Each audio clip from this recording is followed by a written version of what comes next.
distinguished guests, special invitees, members of the erudite panel, ladies and gentlemen who have traveled from all parts of the country. I am delighted and thankful for the Center of Good Governance for having afforded this opportunity to speak to an audience like this, because this is the right time. I think Richard and his team have got together to set up a platform which will at least take this country in the next 25 years to where we have dreamt this country to be.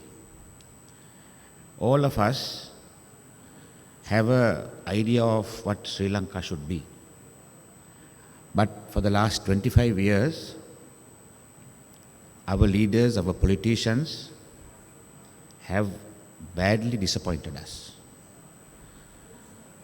So it's at a time like that that a band of volunteers, Richard D'Souza, Visakha Tilakaratne, Dr. Jayasinghe, and a few others have got together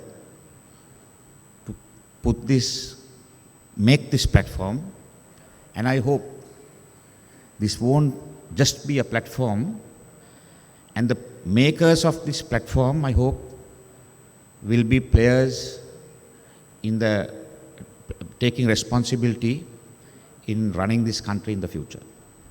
Because we have left it to the politicians, and the politicians have disappointed us. So thank you, Richard, and the whole convention for setting this platform. And I hope we'll all work together to take this forward. I have been given the task of speaking about the past, that is the past 75 years. I don't think there is much to talk about the past. We are a bankrupt nation. We are bankrupt. Our leaders what they have done is they have taken us to bankruptcy. So what is there to talk about it? I mean, are we going to rekindle it, and where is it going to take us? It's going to take us nowhere.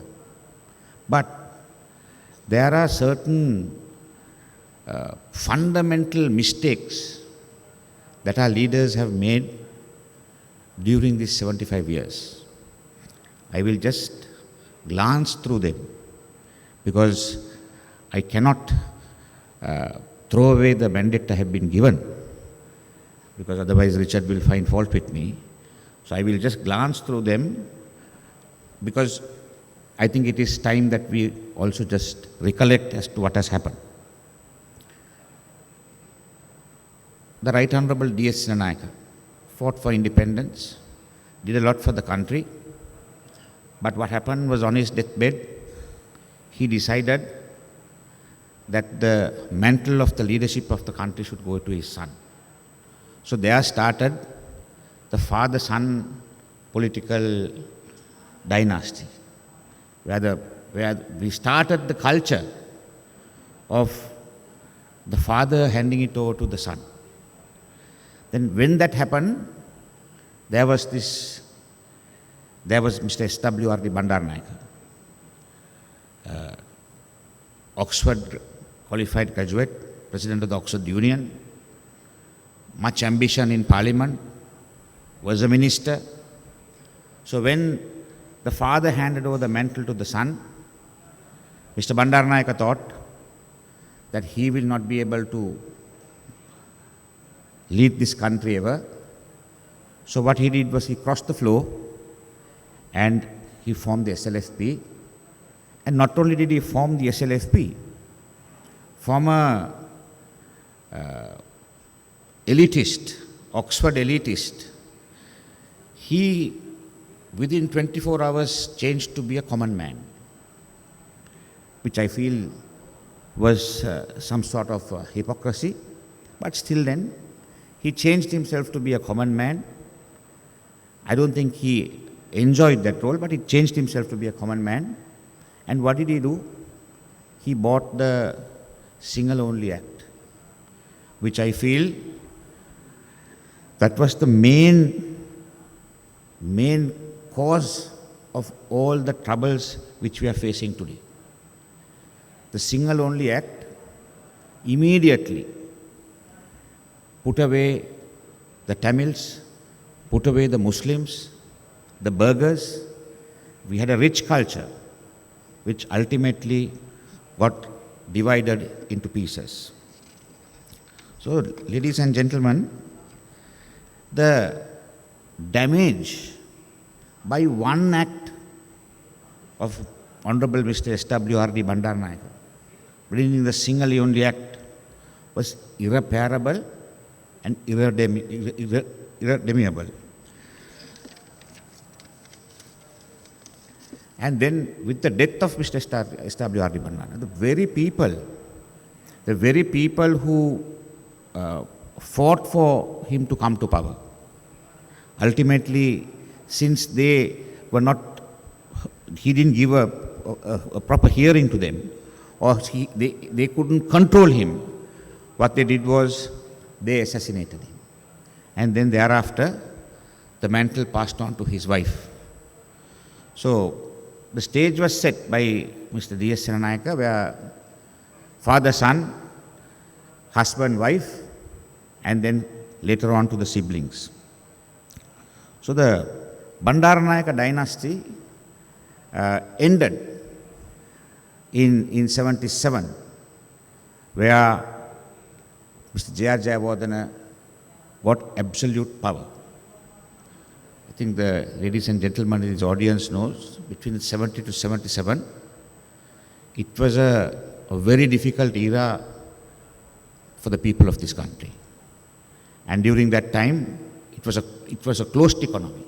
Not that I'm against a closed economy, but like all things, like all leaders, what they did was they closed it too fast, or the change was bought overnight. Any change is good. We all need to change. But the change has to be brought in gradually. For instance, you take the Single Only Act, it came within 24 hours. You take the 70 to 77 closed economy, it came within 24 hours. Then you take Gotabaya Rajapaksa's ban on fertilizer, came within 24 hours. So that's where all this has gone wrong. So, ladies and gentlemen, J.R. Jayawardena got absolute power. He changed the constitution. I can see, Richard, in your manifesto, the first thing is to change the constitution. He got absolute power, and everyone who came to office thereafter pledged to abolish it, but didn't. Because it entails so much of power, it gives so much of freedom to the president, that I don't think any human being, if he can abolish the system, I would say he will also, in the same note, he will attain nirvana. Because people being people, they are so fond of power, and no one is going to give it up. So then JRJ brought in the new constitution. The worst thing which JRJ did was he brought in the PR system. The PR system, that is the proportional representation system. If I may to explain, in the good old days, there was one electorate. A member of parliament came. If Richard is going to contest, he will contest from Balapitiya. He will come to parliament as a member of parliament for Balapitiya. But in 77, after 77, His Excellency the President J.R. Jayawardena brought in the PR system. The whole district is your electorate. Ladies and gentlemen, if you are contesting Colombo district, there are 14 or 15 electorates. Starting from Colombo North, one end is Avissavella, the other end is Moratuwa. So the electorate itself, 15 electorates. People find it difficult to run one electorate. Just imagine 15 electorates, there are members of parliament here. It is a impossible, it is a Herculean task. And even if you are an owner of a bank, you cannot fund these elections. So then what happens is corruption sets in. So after 77, we saw corruption as never before. Because the simple reason is when a person contests an election, he has to spend so much of money to get himself elected that after he is elected, he cannot work for his people. He has to go on a money-making spree. So these are the repercussions of decisions made by our politicians in this 75 years that we have tread. Thereafter we come to the Rajapaksa era. We must be thankful that the war ended. We have to give credit to where it should go. But after the war, I think President Mahinda Rajapaksa was able to implement this whole manifesto which Richard had displayed on this board, on the screen. But he chose to throw it away. And he went on a corruption spree. He got all his family members. There was about 400 to 450 of them holding top government positions, plundering the country. Their family just robbed the country. It has to be said. And as a result of that, today, we all know where we have come to, absolute bankruptcy. Then came the Yahapalanya government. The government of President Sirisena and the Prime Minister Ranil Wickremesinghe. Now that government came for, we all worked for that. I think most of this audience would have voted for the Yahapalanya government. For the reason because we wanted end to corruption. We wanted to end this family bandism. We voted for the Yahapalanya government, and what happened was, unfortunately, Honorable Mr. Ranil Wickremesinghe thought he could have made use of President Sirisena as a peon. So therefore, there was a clash in that government from the day it started. Started clashing. So that's where, and ultimately where did it end? It ended with the Easter disaster. So no one was bothered with the security. Security was given to the armed forces. Politicians didn't take decisions. And as a result, the Yahapalanya government also failed. And then when that government failed and after the Easter disaster, there was a crying need for security again. A crying need for discipline. And all the people thought, Gotabaya Rajapaksa. Gotabaya Rajapaksa was the answer. I think to a certain extent even I also thought the same way. Because we needed a person who will transform this country. And I always said that Mr. Gotabaya Rajapaksa, when he was the Secretary of Defense, he did a wonderful job.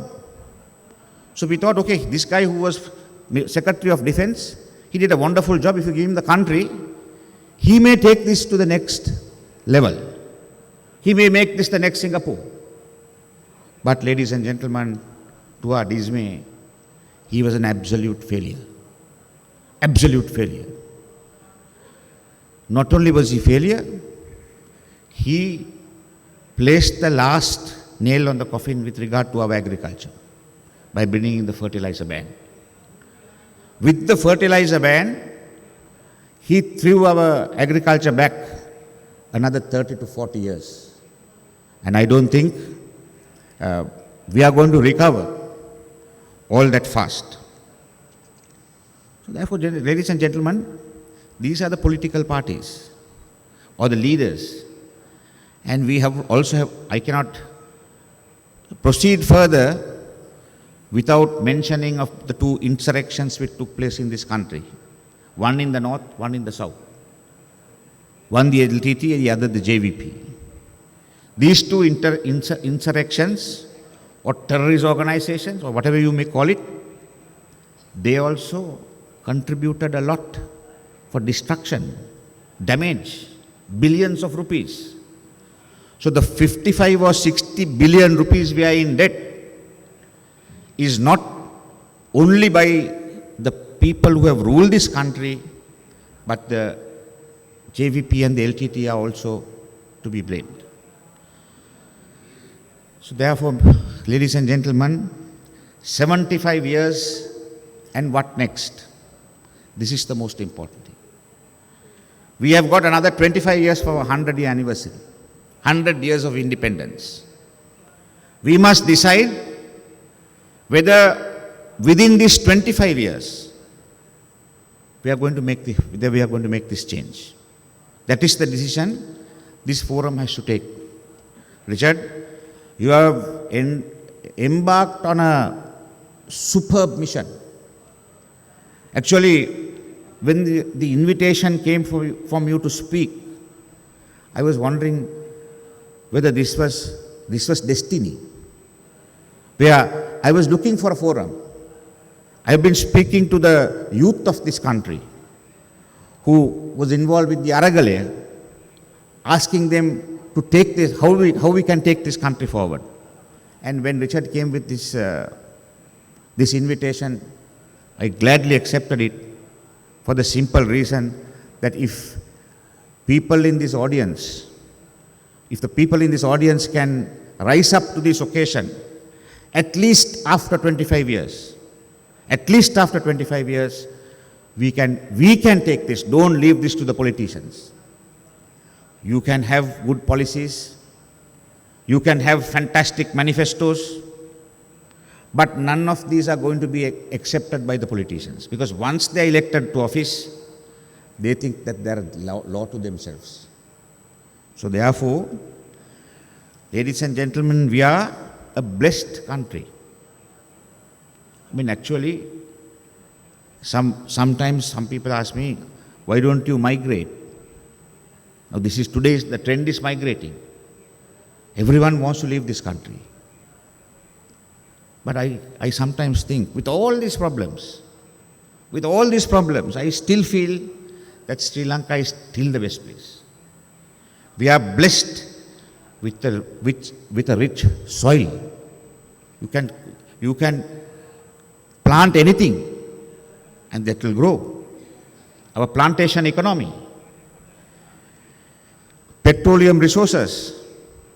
I don't know how many of you are aware that of the Mana Basin there is ample petroleum and gas resources. Ample. But what is the problem? When you bring in an investor to this country for the exploration, before you even talk to the powers that be, money has to move hands. So who is the investor who is going to come here, pay money for only a discussion and not even not sure of getting the contract? Mythree, you have about 1 minute. Sorry. In the interest of time. So therefore, ladies and gentlemen, many points to talk on. Unfortunately, discipline has to start from the convention. So Visakha has warned me. So there are, my last appeal, my last plea is all of us will have to get together and not leave it to the politicians to bring peace and harmony into this country. We must take part in this. If we do not take part in this 25 years is also going to go in ruin. Therefore, ladies and gentlemen, although I have many more points to address you all on, I would like to end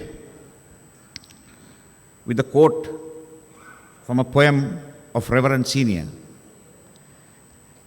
Quote, "And he shall sing of Lanka, of the brave new days to come, where the racers all have blended and the voice of strife is dumb, where we march to a single bugle and dance to a single drum."